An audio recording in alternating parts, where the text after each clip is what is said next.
Let's have a look at the international newspapers now. Nick Rushworth joining me here on set. You're starting off, or you're talking really just about one thing, aren't you? The US TV debate with Romney and Obama. This was, of course, the debate on foreign policy.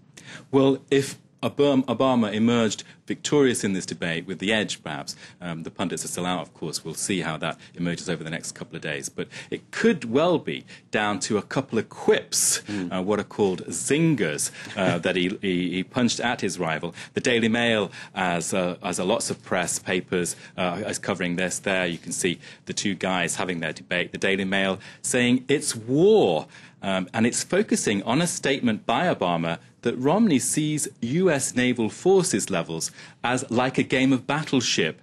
Now, the top one-liner, or zinger, was Obama's reply to Romney when he said the US Navy has fewer ships than at almost any time since a century ago. And the riposte, well, Governor, we also have fewer horses and bayonets. Because the military's changed, indeed. And it kind of lit up the Twitter sphere, didn't it, with this hashtag horses and bayonets. At one point mentioned more than 100,000 times a minute. It's incredible, isn't it? Well, zillions of tweets, and I can only choose two. So I'm going to start out with this one. It's by Matt from Virginia Tech, and there you can see, you know you're a terrible Republican when a Democrat just bitch smashed you with a USS Ronald Reagan aircraft carrier. So playing the Republican card there, of course, Obama. Sure. And the second one, again sent during the 90-minute TV debate in Florida, was by Pierre Novelli, who wonders why neither candidate yet has commented on the threat of Prussia or the Ottomans. So there, of course, Obama scoring a major zinger against Romney. And another zinger, another punch, Cold War rhetoric, this one was. Well, Romney said a few months ago that the biggest geopolitical threat that the US faced was Russia. Now, of course, Obama leapt on that. He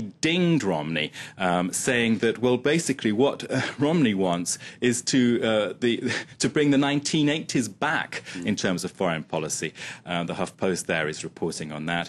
And again, the Twitter sphere lit up. I can turn to a couple, one picking up on the punchline that the foreign policy of the 1980s is what Romney wants, as well as the social policies of the 1950s and the economic policies of the 1920s. So Obama there targeting that sort of whole question of Russia and then panning it out to the broader issues of the economy and social policy. OK, sum it all up for us then, Nick. What was the pundit's overall verdict, do you think? Well, I turned to a piece in the New York Times by Frank Bruni, and of course I was expecting this morning to go through one by one Iran, Afghanistan and so on.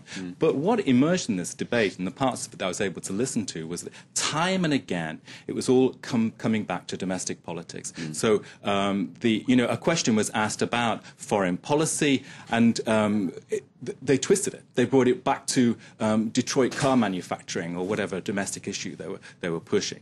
And that's the point made in the blog in the New York Times today, is that the foreign policy debate is actually a domestic policy debate. That piece is also saying that Obama came across as aloof, arrogant. He showed a distaste for the more superficial aspects of the political process, and Romney showed he was persuasive but also prickly. So a good balance there about the verdict overall. I saw another piece in Politico, also looking at this whole question of the foreign policy debate. There you can see why the debate is an anachronism, and the argument by the diplomat Richard Haass is that it doesn't make any sense to have this kind of debate, because going back to that point in the New York Times, domestic policy and foreign policy issues are so blurred now. You have immigration, drugs, climate change, trade, finance. So why have one specifically about foreign policy? And of course, as I said, the two men came back